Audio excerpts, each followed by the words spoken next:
Hello everyone, I'm Mike DeAngelo with That's Entertainment, and this is your video review of Too Human by Silicon Knights. If you had been working on something for nearly 10 years, you would expect it to see a level of polish and refinement that was uncompromised and unparalleled to anything else. It is likely that when Silicon Knights developed Too Human, a game that was originally being created for the Sony PlayStation, they too expected greatness from the title.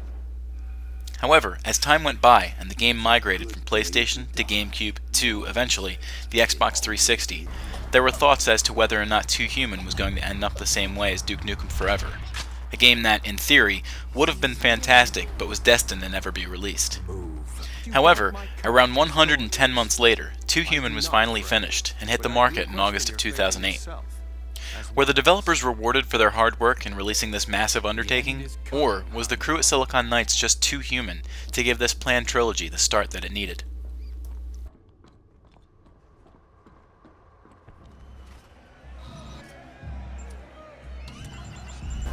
With a combination of Old Norse fantasy and incredible science fiction storytelling, Too Human might seem like an odd fit.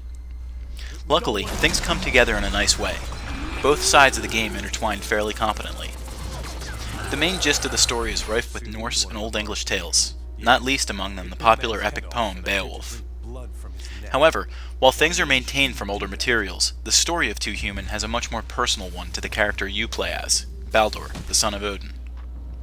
After a particularly nasty encounter with a group of invading machines, Baldur is badly injured and captured by the enemy. After being rescued, the god throws himself directly into the mix once more, aiding his fellow Aesir in protecting mankind. Along the way, Baldur will interact with his brothers, fight beside mortals, and scour the ends of cyberspace, all to complete his dire task in capturing or killing the defecting god Loki.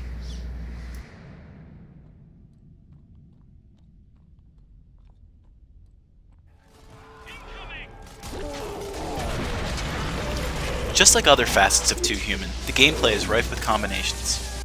For one, Baldur must balance his attacks between ranged and melee combat. Certain enemies respond to different types of aggression, and knowing which one to move forward with can mean the difference between great victory or a premature trip to Valhalla. Another important factor of the game is the item collection. Similar to Diablo's slash and grab style of gameplay, Too Human rewards players for hunting down enemies and treasure troves. Luckily, you won't have to go about the title clicking on everything that you wish to pick up. Unfortunately, other similarities between this game and Diablo persist. While there is far less button mashing, it can be argued that the alternative is much worse. Instead of slamming down a single button endlessly to mow down your enemies, you use the right analog stick to search out your next target. It makes combat an even lazier and simpler endeavor, effectively taking the player out of the game more than any other advent to date. However, if that wasn't bad enough, consider that no matter how tactful you are and how far ahead you plan, you will end up dying, and quite frequently at that. Even that wouldn't be so bad, as the game does very little to punish you quantitatively for your death. It is the death sequence that kills the urge to keep fighting. A Valkyrie takes you to Valhalla in what seems like a scene that is a minute long. And, with another death likely around the corner, sometimes the death scenes can be longer than the action sequences.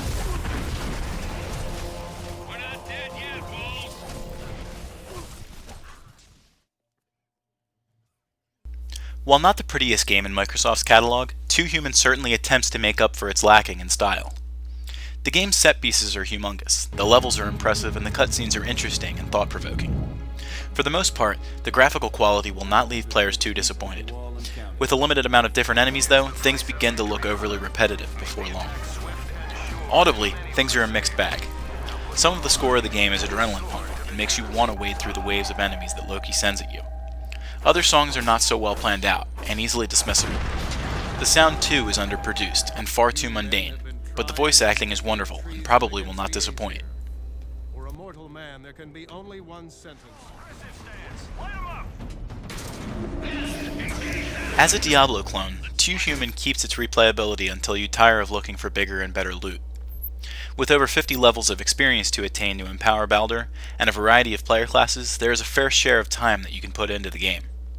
However, because of the aforementioned death sequences, you will have to do a lot to convince yourself to jump back into Too Human's narrative. Luckily, you can play the game online with a friend as well.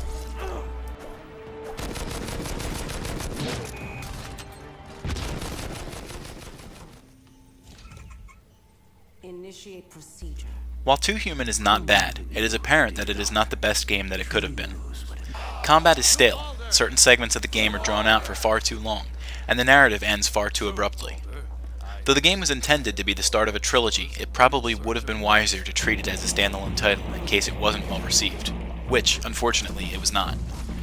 With that said, the game can still be a fun, if mindless, romp through hordes of enemies, with only minor pit stops that derail the action. That's Entertainment awards Too Human a score of 7.5 out of 10. How can young Balder prove himself fighting an adversary even a woman could best? He's just stretching his legs.